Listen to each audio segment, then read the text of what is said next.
Results won't be out for weeks. There is a clear favourite. Hungary's right-wing Prime Minister Viktor Orban is set to secure his fourth term in office, and critics say the country's democracy is on the line. His ruling coalition has passed laws targeting independent media, and his party has campaigned heavily against immigrants. It's true. It looks like Hungary is getting more Viktor Orban, the right-wing populist and henchman number 3 in a video-on-demand Steven Seagal movie. And Orban is a deeply unpleasant leader, virulently anti-immigrant, and with more than a whiff of the strongman about him. In fact, calling him a dictator wouldn't really be a huge exaggeration. Calling him a dictator to his face would be absolutely amazing, and incredibly, that happened. Just watch EU Commission President Jean-Claude Juncker greet him just a few years back. The dictator is coming. Dictator? You have got to hand it to Juncker. He just looked a man right in the eyes, called him a dictator, slapped him in the face, and got away with it. My man from Luxembourg don't give a fucksemburg. And although Orban seems to have this election locked up, he did actually face some competition from a party called Jobbik, a party which until very recently was actually to the right of Orban. How far to the right? Well, Jobbik is a historically anti-Semitic party. As recently as 2014, a Jobbik official referred to the Holocaust as a holoscam. Yet, amazingly, some on the left have supported Jobbik out of sheer spite for Orban, with the socialist candidate even declaring that he'd work with them, saying, "We have to cooperate with everyone, even with the devil." Which is a weird way to put that, because even in the Bible, there is no one worse than the devil. Except, of course, for Cookie, the panda bear who got diarrhea all over Noah's Ark. But the truly fascinating part of Hungary's elections is the fact that public money is made available for their elections, with the state offering cash for every candidate put forward. And that's a nice idea, but it has led to a flood of fake parties that frequently emerge, absorb the money, and then disappear.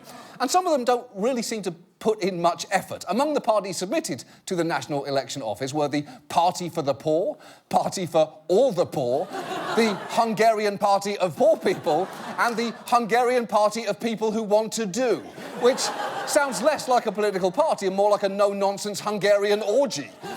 We did not come to party for shrimp cocktail. We're Hungarian people who want to do. Let's do. Let's do right now, right here at the do party. Let's do. So, to recap, in Hungary there are real parties and there are fake parties, and there's also actually a third category that falls between them, joke parties, like the two-tailed dog party, who've made promises including eternal life, 2 sunsets a day, a network of express buses which stop nowhere, and flooding the streets with beer on holidays to combat traffic problems. And if you're at all interested in what their candidates look like, I'll give you a truly incredible interview on Hungarian television. The next candidate to present their program is the Hungarian Two-Tailed Dog Party. Our guest is József Tisirac from Two-Tailed Dog Party, nominated candidate and spokesman from Sopron. Good evening. Okay. First of all, the sound that chickens make is not Kot Kadesh. So I'm going to go out on a limb here and say that is not a real chicken. That chicken man's appearance, though, actually only happened because that Hungarian TV channel promised to give 5 minutes of airtime to every party. And you have to hand it to that chicken because he used his time wisely by reading a pre-prepared statement.